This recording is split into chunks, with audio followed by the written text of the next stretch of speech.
Boa noite, senhor presidente, vereadores, presentes aqui no plenário, funcionários, população que ouve e assiste em casa. No que se refere ao projeto do reajuste de servidores e também a polêmica envolvendo o requerimento do vereador Adi Lopes, vou deixar para me posicionar durante o debate dos projetos, ainda que seja de conhecimento dos servidores, o posicionamento da bancada do PT, desde a reunião da semana passada, de apoio ao projeto apresentado pela mesa da Câmara. Quero também rapidamente fazer aqui um destaque à resposta que a Secretaria da Educação deu diante de um requerimento que foi aprovado aqui pela Casa, de nossa iniciativa, a respeito também de uma polêmica que apareceu aí na imprensa sobre uma suspeita de que estaria sendo desviado, eventualmente até destruído, o material do PNLD, do Plano Nacional do Livro Didático, enviado pelo MEC à Secretaria de Educação. Nós recebemos uma denúncia, apresentamos o requerimento, como forma de obter um posicionamento aí da Secretaria para poder avaliar se haveria necessidade ou não de encaminhar para o Ministério Público.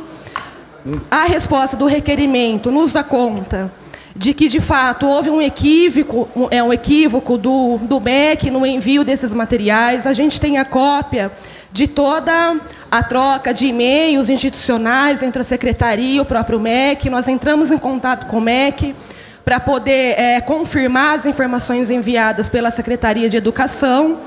Eu sei que houve uma representação no Ministério Público Federal para investigar o caso. Então, da nossa parte, a não ser que haja algum fato novo que a gente desconhece nesse processo, seja em relação à denúncia ou da Secretaria, a gente se sente contemplado e entendemos que não houve nenhuma ilegalidade para poder fundamentar representação no Ministério Público. E acho importante isso, porque é uma forma de qualificar o tipo de fiscalização e de oposição também, para a gente não cair no denuncismo vazio. Então, assim, buscar ter fundamento para poder proceder para eventual denúncia. Nesse caso específico, no nosso entendimento, não procede.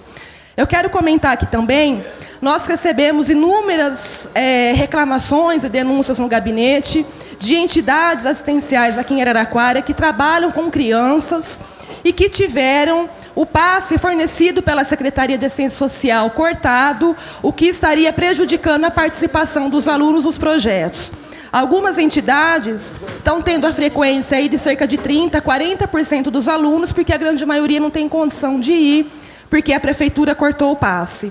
Tive hoje na Secretaria de Assistência Social, fui conversar com o secretário Porsani, para entender o que estava acontecendo.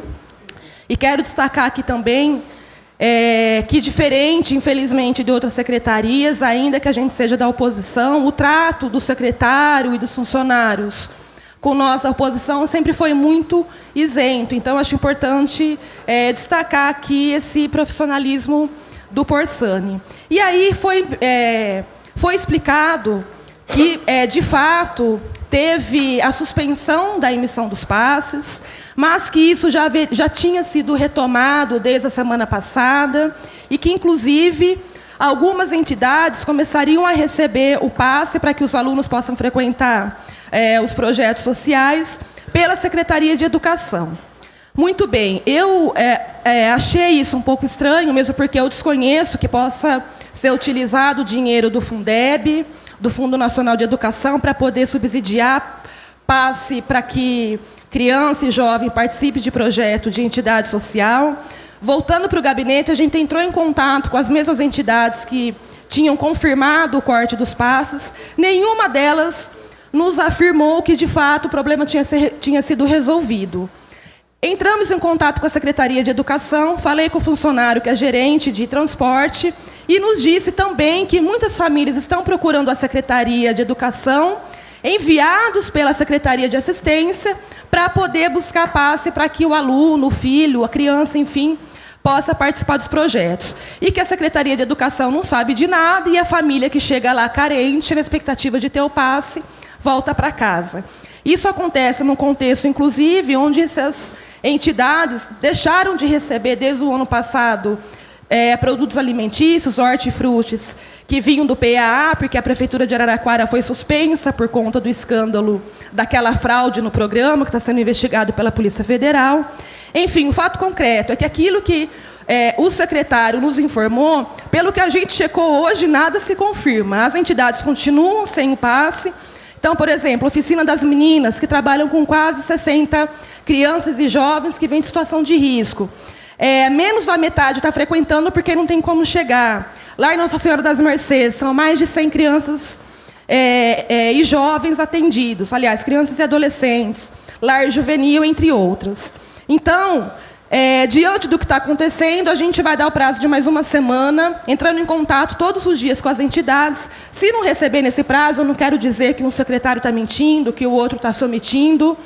Nós vamos, de fato, representar para o Ministério Público, porque é um absurdo isso se perpetuar, a gente chegar quase no mês de abril, sabendo quando a gente conhece a situação difícil da CTA, porque simplesmente a Prefeitura não paga. Para nós está ficando muito claro que o problema do corte, que está afetando diretamente uma população extremamente vulnerável da cidade, que são crianças e adolescentes participantes dos projetos sociais, se dá pelo endividamento da Prefeitura, que não paga a CTA e que está cortando. Então, a gente vai dar mais esse prazo aí de uma semana acompanhando para ver se resolve.